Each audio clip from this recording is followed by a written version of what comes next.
क्या हम किसी के मन को चुटकी में पढ़ सकते हैं? अगला व्यक्ति आपके बारे में क्या सोच रहा है, उसके मन में आपके लिए क्या विचार चल रहा, हम जान सकते हैं? तो जवाब है हाँ, ये बात बिल्कुल सच है। और आज मैं आपको बताने जा रहा हूं कि आप किसी का भी मन पढ़ सकते हैं, वह भी बड़े ही आसानी से। लेकिन इसके लिए आपको कुछ नियमों और कुछ बातों का ध्यान रखना होगा। किसी के मन की बात को पढ़ने की स्वतंत्रता हर किसी में होती है, बशर्ते आप इसे सही तरीके से सीखें और अभ्यास करें। आज हम इस कला को आचार्य चाणक्य की नीतियों और बुद्धिमत्ता के आधार पर समझेंगे। एक बार चाणक्य अपनी कुटिया के बाहर बने छोटे से बगीचे में गए और एक गुलाब का फूल तोड़कर लाए। उन्होंने चंद्रगुप्त से कहा, इस फूल को देखो, क्या यह सुंदर नहीं है? चंद्रगुप्त ने हामी भरी, लेकिन उसका मन कहीं और था। चाणक्य ने फिर पूछा, क्या तुम्हें गुलाब की खुशबू पसंद है? चंद्रगुप्त ने जल्दी से जवाब दिया, हाँ आचार्य, बहुत अच्छी है। चाणक्य ने हल्के से हंसते हुए कहा, युवक, तुमने फूल को सूंघा ही नहीं, फिर खुशबू कैसे पसंद आई? चंद्रगुप्त सक पका गया। चाणक्य ने आगे कहा, तुम्हारा मन यहां नहीं है, तुम मगध के सिंहासन के बारे में सोच रहे हो। तुम धनानंद को हराना चाहते हो, लेकिन डरते हो कि कहीं तुम्हारी योजना असफल ना हो जाए। चंद्रगुप्त की आंखें आश्चर्य से फैल गईं। उसने सोचा, यह कैसे संभव है? मैंने तो कुछ कहा ही नहीं। चाणक्य ने चंद्रगुप्त को बैठने का इशारा किया और बोले, मन को पढ़ना कोई जादू नहीं है चंद्रगुप्त, यह एक कला है जो अभ्यास और शांति से आती है। मैंने तुम्हारी आंखों में वह आग देखी जो एक योद्धा की होती है। तुम्हारे चेहरे की रेखाएं मुझे बता रही थीं कि तुम किसी बड़े लक्ष्य के लिए बेचैन हो। तुम्हारी उंगलियां बार बार एक दूसरे से टकरा रही थीं, जो तुम्हारे डर और संकोच को दर्शाता है। और जब मैंने तुमसे फूल के बारे में पूछा, तुमने जल्दबाजी में जवाब दिया, क्योंकि तुम्हारा मन कहीं और था। चंद्रगुप्त ने पूछा, आचार्य, आपने यह सब कैसे जाना? क्या यह कोई तंत्र मंत्र है?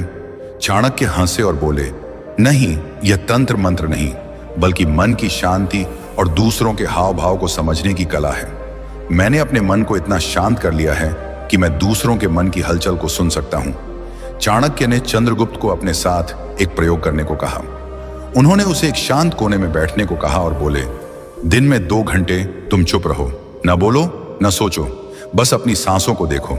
जब तुम्हारा मन शांत होगा, तुम दूसरों के मन को पढ़ पाओगे। चंद्रगुप्त ने कई महीनों तक यह अभ्यास किया। धीरे धीरे वह लोगों के हाव भाव, उनकी आंखों की चमक और उनके शब्दों के पीछे छिपे इरादों को समझने लगा। तब चाणक्य ने कहा, अब मैं तुम्हें पहले एक कहानी सुनाता हूं। तुम इस कहानी को ध्यान से सुनो, फिर इस कहानी के खत्म होते ही मैं तुम्हें मन की बात पढ़ने के 7 तरीके बताऊंगा। कई साल पहले हिमाचल की हरी भरी वादियों में सरयू नदी के किनारे एक छोटा सा गांव था। वहां 2 भाई बहन रहते थे। बड़ा भाई रमेश, जो देख नहीं सकता था, और छोटी बहन अनीता, जो गांव में एक छोटा सा बगीचा संभालती थी। अनीता का बगीचा खूबसूरत था, लेकिन जंगली जानवर अक्सर उसकी फसलें बर्बाद कर देते थे। अनीता को इससे बहुत परेशानी होती थी। एक दिन उसने सोचा कि क्यों ना अपने अंधे भाई रमेश की मदद ली जाए, जो अपनी तीक्ष्ण सुनने की क्षमता से जानवरों की मौजूदगी को भांप सकता था। अनीता ने बगीचे के बीच में एक छोटा सा मचान बनाया और रमेश को वहां बिठाया। उसने कहा, भैया, अगर तुम्हें किसी जानवर की आहट सुनाई दे तो अपनी लाठी से मचान पर जोर से ठोक देना, इससे जानवर डरकर भाग जाएंगे। रमेश ने अपनी बहन की बात मान ली और हर दिन मचान पर बैठकर बगीचे की रखवाली करने लगा। जब भी उसे कोई आहट सुनाई देती, वह लाठी ठोकता और जानवर भाग जाते। इस तरह बगीचा सुरक्षित रहने लगा।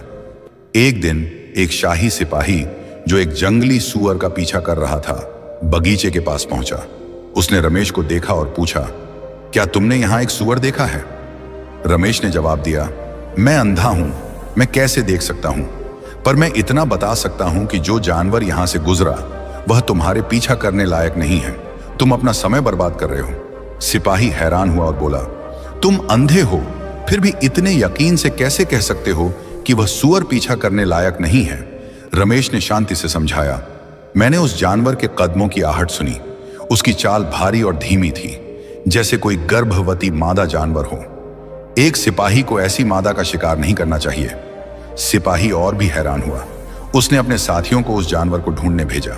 जब वे लौटे, उन्होंने बताया कि रमेश सही था, वह एक गर्भवती मादा सूअर थी। सिपाही ने रमेश से पूछा, तुमने यह सब कैसे जाना? रमेश ने कहा, मैं देख तो नहीं सकता, पर मैं आहटों और हलचल को समझता हूं। उस जानवर की भारी चाल और धीमी गति से मुझे पता चला कि वह गर्भवती है। सिपाही रमेश की बुद्धि से प्रभावित होकर उससे एक और सवाल पूछता है, तुम इतने समझदार हो, क्या तुम बता सकते हो कि मेरी पत्नी मेरे प्रति वफादार है या नहीं? रमेश ने जवाब दिया, ऐसा सवाल तुम्हारे मन में क्यों उठा? पर ठीक है, मैं जवाब दूंगा। इसके लिए मुझे तुम्हारी पत्नी से अकेले में मिलना होगा।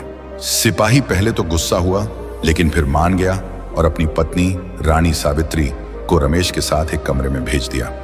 कमरे में रमेश ने सावित्री से कहा, मुझे तुम्हें छूना होगा। यह सुनते ही सावित्री गुस्से में आ गई और रमेश को मारने लगी। रमेश ने किसी तरह अपनी जान बचाई और सिपाही के पास लौटा। उसने कहा, तुम्हारी पत्नी वफादार नहीं है। सिपाही गुस्से में तलवार निकालकर सावित्री के पास गया और पूछा, सच बताओ, क्या तुम वफादार हो? सावित्री ने कहा, मैं वफादार नहीं हूं। सिपाही हैरान हुआ और रमेश से पूछा, तुमने यह कैसे जाना? रमेश ने समझाया, मैंने कहा कि मैं उसे छूना चाहता हूं। वह इतने गुस्से में आ गई कि मुझे मारने लगी। एक वफादार पत्नी किसी अनजान पुरुष को छूने से मना करती, पर उसने मुझे मारा और इस दौरान मेरा पूरा शरीर छुआ। ऐसी औरत वफादार कैसे हो सकती है? सिपाही ने फिर पूछा, एक और सवाल, क्या मैं अपने पिता का बेटा हूं या किसी और का? रमेश ने कहा, तुम इस राज्य के सिपाही हो, इस सवाल का क्या मतलब? पर ठीक है, मैं जवाब दूंगा, लेकिन तुम्हें वादा करना होगा कि तुम गुस्सा नहीं करोगे। सिपाही ने वादा किया और रमेश ने कहा, तुम अपने पिता के बेटे हो, पर तुम पर एक कंजूस जमींदार की छाया भी है। सिपाही खुश हुआ और अपनी मां से पूछने गया। मां ने कहा, तुम अपने पिता के बेटे हो, पर जब मैं नहा रही थी तब एक कंजूस जमींदार की छाया मुझ पर पटाड़ी थी। सिपाही रमेश के पास लौटा और पूछा, तुमने यह कैसे जाना? रमेश ने कहा, तुमने मुझे एक भी इनाम नहीं दिया, जबकि कोई और सिपाही होता तो अब तक कई पुरस्कार दे देता। इससे मैंने अनुमान लगाया कि तुम कंजूस हो। सिपाही हंस पड़ा और बोला, जो मांगोगे दूंगा, पर बताओ तुम इतने सटीक जवाब कैसे दे लेते हो? रमेश ने कहा, मैं देख नहीं सकता, पर मैं लोगों के मन को उनकी हरकतों, व्यवहार और शारीरिक हाव भाव से पढ़ सकता हूं। फिर चाणक्य ने कहा, अब मैं तुम्हें 7 तरीके बताऊंगा जिनसे तुम भी दूसरों के विचार समझ सकते हो। बेरिन, उसकी आंखों में देखो और हाव भाव को समझो। आंखें मन का आईना होती हैं।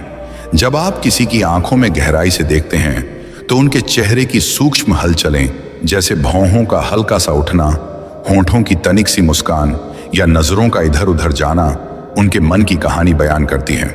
उदाहरण के लिए, अगर कोई व्यक्ति आपसे नजरें चुराता है तो शायद वह कुछ छिपाने की कोशिश कर रहा है। वहीं आत्मविश्वास से भरी नजरें दृढ़ता का संकेत देती हैं। हाव भाव भी उतने ही महत्वपूर्ण हैं। व्यक्ति के बैठने का तरीका, हाथों की गति या चेहरे की रेखाएं उनकी भावनाओं को उजागर करती हैं। इस कला को सीखने के लिए आपको एक जासूस की तरह चौकस बनना होगा। कल्पना करें कि आप एक बाज की तरह हैं, जिसकी नजर हर छोटी सी हलचल पर टिकी है।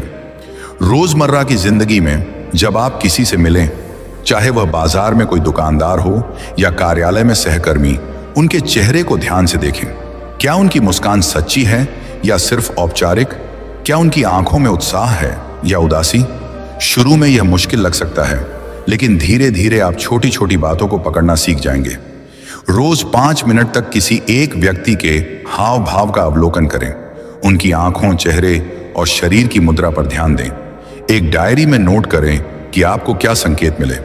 समय के साथ आप बिना शब्दों के ही लोगों के मन को पढ़ना शुरू कर देंगे। यह अभ्यास आपको एक कुशल मनोवाचक बनाएगा जो दूसरों की भावनाओं को तुरंत भांप लेता है। 2. उसे बोलने का मौका दो। वह जितना बोलेगा उतना समझना आसान होगा। लोगों के मन को समझने का सबसे सरल तरीका है उन्हें खुलकर बोलने देना। जब कोई व्यक्ति अपनी बात कहता है तो उसके शब्द, लहजा और बोलने का अंदाज उसके मन के रहस्यों को उजागर करता है। कई बार लोग जो कहते हैं उससे ज्यादा उनके शब्दों के बीच का रुकना, उनकी आवाज का उतार चढ़ाव या बार बार दोहराए गए शब्द उनके मन की गहराई को दर्शाते हैं। इस कला को सीखने के लिए आपको एक धैर्यवान श्रोता बनना होगा। बातचीत में जल्दबाजी न करें। सामने वाले को अपनी बात पूरी करने दें। उनके शब्दों पर ध्यान दें लेकिन उससे ज्यादा उनके बोलने के तरीके पर। क्या वे रुक रुक कर बोल रहे हैं? क्या उनकी आवाज में आत्मविश्वास है या हिचकिचाहट? क्या वे कुछ शब्दों पर ज्यादा जोर दे रहे हैं? अगली बार जब आप किसी से बात करें तो कम से कम 5 मिनट तक बिना टोके उनकी बात सुनें। उनके शब्दों, लहजे और रुकावटों पर ध्यान दें। बाद में विश्लेषण करें कि उनके बोलने के तरीके ने क्या संकेत दिया। यह अभ्यास आपको एक बेहतर श्रोता बनाएगा और दूसरों के मन को समझने में मदद करेगा। 3. अपने मन को शांत करो। मन पढ़ने की सबसे बड़ी शर्त है कि आपका अपना मन शांत हो। अगर आपका मन विचारों, चिंताओं या कल्पनाओं से भरा है तो आप दूसरों के मन की हलचल को नहीं सुन पाएंगे। एक शांत मन ही दूसरों की भावनाओं को गहराई से समझ सकता है। शांति का मतलब है अपने विचारों को थामना, अपनी आंतरिक हलचल को रोकना। यह एक ऐसी अवस्था है जहां आप न तो अतीत में खोए हैं न भविष्य की चिंता में। आप बस वर्तमान में हैं और आपका मन एक शांत झील की तरह स्थिर है। इस अवस्था में आप दूसरों की ऊर्जा और भावनाओं को स्पष्ट रूप से महसूस कर सकते हैं। इस शांति को प्राप्त करने के लिए ध्यान, मेडिटेशन सबसे प्रभावी तरीका है। रोज 10 से 15 मिनट के लिए एक शांत कोने में बैठें। अपनी सांसों पर ध्यान केंद्रित करें। विचार आए लेकिन उनमें न उलझें। उन्हें बादल की तरह तैरते हुए देखें और जाने दें। शुरू में आपका मन भटकेगा, लेकिन धीरे धीरे यह शांत होने लगेगा। दिन में एक समय चुनें जब आप पूरी तरह चुप रहें। कोई बात ना करें, न सोचें, बस अपनी सांसों को देखें। यह अभ्यास आपके मन को शांत करेगा और दूसरों के मन को पढ़ने की आपकी क्षमता को बढ़ाएगा। 4. शारीरिक भाषा का विश्लेषण करें। शारीरिक भाषा मन का खुला पत्र है। व्यक्ति के बैठने का तरीका, हाथों की गति और शरीर की मुद्रा उनके मन की स्थिति को दर्शाती है। उदाहरण के लिए, अगर कोई व्यक्ति बात करते समय अपनी बाहें बंद रखता है तो वह रक्षात्मक हो सकता है। अगर वह सीधा बैठता है और खुली मुद्रा में है तो वह आत्मविश्वास से भरा हो सकता है। भाषा को समझने के लिए आपको एक गहरे अवलोकनकर्ता बनना होगा। कल्पना करें कि आप एक चित्रकार हैं और सामने वाला व्यक्ति एक कैनवास है जिसकी हर रेखा कुछ कह रही है। उनके हाथों की गति, उनके पैरों की स्थिति और उनके कंधों का झुकाव सब कुछ एक कहानी कहता है। सामाजिक सभा में लोगों की शारीरिक भाषा का अवलोकन करें। नोट करें कि उनकी मुद्रा और गतिविधियां क्या कह रही हैं। समय के साथ आप शारीरिक भाषा के सूक्ष्म संकेतों को पढ़ना सीख जाएंगे। ऊर्जा और भावनाओं को महसूस करें। हर व्यक्ति एक ऊर्जा क्षेत्र बनाता है जो उनकी भावनाओं को दर्शाता है। एक शांत मन इस ऊर्जा को महसूस कर सकता है। यह ऊर्जा आपको बताती है कि व्यक्ति खुश है, तनावग्रस्त है या उदास। इस ऊर्जा को महसूस करने के लिए आपको अपनी अंतर्ज्ञान को जागृत करना होगा। यह एक ऐसी अनुभूति है जो आपको बताती है कि कुछ ठीक है या नहीं। उदाहरण के लिए, आप किसी से मिलते हैं और वह मुस्कुरा रहा है, लेकिन आपको लगता है कि कुछ गलत है। यह आपकी अंतर्ज्ञान की आवाज है जो उनकी ऊर्जा को पढ़ रही है। एक बार मैं एक पार्टी में गया जहां एक व्यक्ति बहुत हंस बोल रहा था, लेकिन जब मैंने उससे बात की तो मुझे उसकी ऊर्जा में एक खालीपन महसूस हुआ। मैंने उससे गहराई से बात की और उसने बताया कि वह अपने करियर में असफलता से जूझ रहा था। करीबी के साथ बैठें और उनकी ऊर्जा को महसूस करने की कोशिश करें। क्या उनकी ऊर्जा सकारात्मक है या भारी? अपनी अंतर्ज्ञान पर भरोसा करें। यह अभ्यास आपको दूसरों की भावनाओं को समझने में निपुण बनाएगा। 6. सवाल पूछकर गहराई में जाएं। सही सवाल पूछना मन पढ़ने का एक शक्तिशाली हथियार है। सवाल व्यक्ति को खुलने के लिए मजबूर करते हैं और उनके मन की गहराई को उजागर करते हैं। पूछते समय खुले और गैर निर्णयात्मक सवाल चुनें, जैसे आप इस बारे में क्या सोचते हैं या यह आपको कैसा लगता है। उनके जवाबों में छिपे संकेतों पर ध्यान दें। अगर कोई सवाल का जवाब टालता है तो शायद वह कुछ छिपा रहा है। उदाहरण के लिए, मैंने एक बार अपने मित्र से पूछा, तुम्हारा नया प्रोजेक्ट कैसा चल रहा है? उसने हल्के से कहा, ठीक है। लेकिन मैंने और गहराई से पूछा, क्या कोई चुनौती है? तब उसने बताया कि उसे समय की कमी हो रही है। किसी से बात करते समय एक खुला सवाल पूछें और उनके जवाब के पीछे की भावना को समझने की कोशिश करें। यह अभ्यास आपको उनके मन की गहराई तक ले जाएगा। 7. निरंतर अभ्यास और धैर्य रखें। मन पढ़ने की कला एक दिन में नहीं आती। यह निरंतर अभ्यास और धैर्य का परिणाम है।